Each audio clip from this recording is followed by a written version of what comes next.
Let's talk about one of the most exciting and hot prospects in the UFC right this moment, Malcolm Wellmaker. He just came off of another highlight reel knockout, another check right.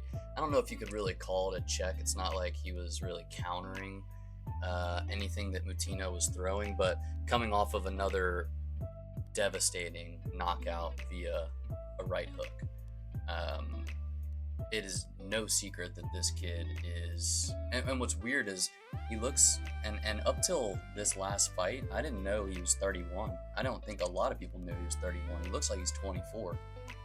So knowing that now, it changes things a little bit. He's still a very exciting prospect, but he doesn't have the time to develop skill like I thought he did. Like if he was 23 like Joshua Van, I would be a lot more on this bandwagon than I am right now, because I do truly see a big gap in his skill. I know that he's got two sensational knockouts in very recent memory, Cameron Simon and Chris Mutino last weekend. He had his knockout win on the Contender Series. So he's definitely exciting. He's putting on fun fights, right? But I see a couple big flaws skill-wise that we need to talk about. Everyone is high on this kid, saying he's going to be the next big thing at Bantamweight, but I truly believe that the first time Malcolm Wellmaker is put in front of a really decent striker, he's going to be finding himself in a lot of trouble. Because let's be honest, Cameron Simon, he's got okay striking, but the power, he has no threat of knocking you out, really. Like, he's not a powerful puncher, right? So you don't have to really worry about that threat with him. Same with Chris Mutino. Chris Mutino is literally a human punching bag. Like, I don't know if he knows what the word offense means. So for the time being, and the opponents, the level of opponents that he's been given, it's worked, right? Like, he's supposed to beat these guys. But in this last fight, it was really clear to me when him and Mutino would get in like a dirty boxing distance, he looked really uncomfortable. When he's at his distance and he's able to be putting you on the end of his punches, he looks pretty comfortable. But he still wings a lot of shots. Let's be clear about that. His punching is not very crisp. Like, he does definitely telegraph. He does not. It's not very pretty, in my opinion. He's fucking winging hooks from out here. But he gets away with it in that distance, in that longer range distance. But if you go back and watch that fight against Mutino, there were a few times where him and Mutino got too close to each other, and it was like a clinch situation, right? Like, that was the distance they were working in, and Wellmaker just threw him off. And when he shucked him away, chin completely wide open. Completely wide open. If you are against a competent striker, they're going to be throwing elbows from the clinch, from the break. They're going to be throwing counter hooks. People that are actually skilled, unlike Chris Mutino, are going to give you a problem in that range if you're leaving yourself open like he does. And he leaves his chin up there. So I think that people are a bit too heavy on this kid. I think his power is obviously there for bantamweight. Like, most bantamweights aren't knocking people out like him. Okay, Sean O'Malley hit Chris Mutino in the face 230 fucking times and didn't get him out of there, and then Wellmaker got him out of there pretty quick. So it's no denying that he's got really tough power for the bantamweight division, but skill-wise, the bantamweight division is right up there with the most skilled division. Like, you can make an argument that bantamweight is the most skilled division in the UFC. Maybe flyweight, maybe, but bantamweight's tough. And I don't think that skill-wise, his stand-up is that good. And based off of the look of uncomfortableness that you could see when they were in that close distance and he wanted to get away from Moutinho, we haven't seen this kid grapple yet, but I'd be willing to bet that we're going to see something pretty similar to what we saw with Joaquin Buckley, where he spends so much time. You can tell, like, this kid is enamored with knocking people out. And when you knock people out like this, all you're going to do is go back to the gym and work on knocking people out and your punches and your setups. He's not going to go back to the gym and be like, man, I got a hole exposed. Like, I got to work on my ground game. So I don't think we're going to see anything new skill development wise from Malcolm Wellmaker between now and his next fight. And again, like, keep in mind, this cat is 31. He's in his 30s.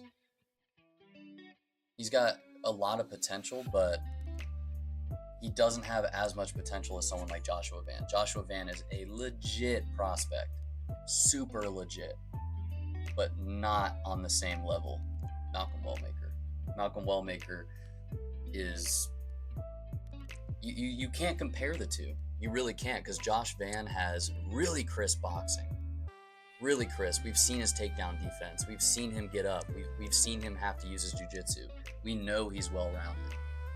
Malcolm, people are riding this kid super high. We have yet to see him really face a good wrestler or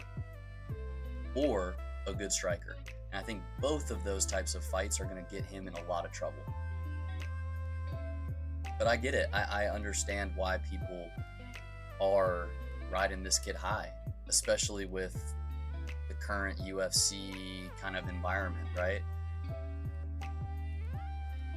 We're looking for a new prospect. The tops of the divisions are so stale. We've got the heavyweight division that's completely locked up. Same thing with the lightweight division. The featherweight division's a nightmare.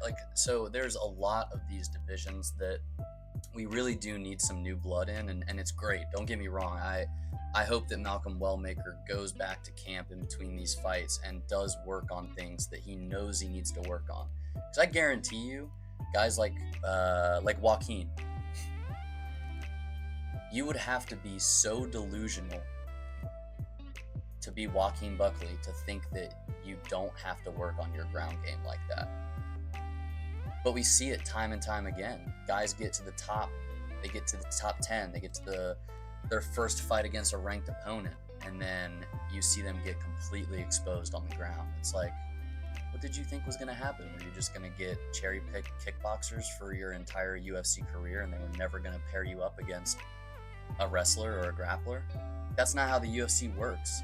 They may not always make the fights that us fans want to see, but they do a really good job for the most part of making good stylistic matchups and pairing the grappler versus the striker. But they also know that Malcolm Wellmaker is becoming a big draw, right? The crowd in Atlanta was loving it. The crowd, when he knocked out Simon, was loving it. Viral knockouts, right? So they know that they're building somewhat of a, big name coming up, right? Like they're trying to build him.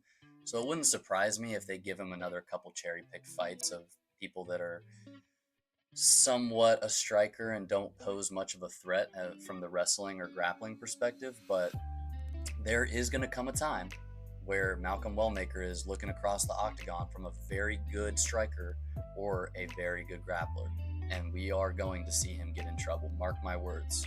Mark my words. I do not care what anyone else in the MMA media or YouTube or whatever is saying. Malcolm Wellmaker is completely overhyped, and I'll put an asterisk by that. He is skilled. Don't get me wrong. I'm going to keep watching his fights. They're great. But I do think he's very overhyped, and we're going to see him get fraud checked as soon as he gets paired up against an actual game opponent. When that's going to happen, that's a different story, right?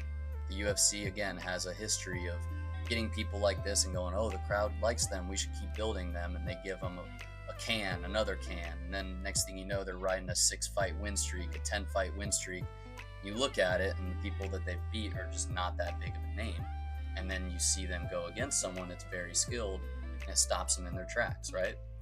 So again, all that to say, Malcolm Wellmaker is still one of the best prospects that we have in the UFC, and I hope that he does continue to develop his skills. I hope I'm wrong, but from what I see right now and from what I saw in the octagon on Saturday night against Chris Mutino, it looks like he's going to be very uncomfortable in some of those closer range exchanges, as well as grappling. So let me know. Do you think Malcolm Wellmaker is overhyped, or do you think that it's legit noise? Like, is this kid really going to make a push towards the bantamweight title contention in the next, 2 years or so if he fights this often? But definitely let me know what you think in the comments.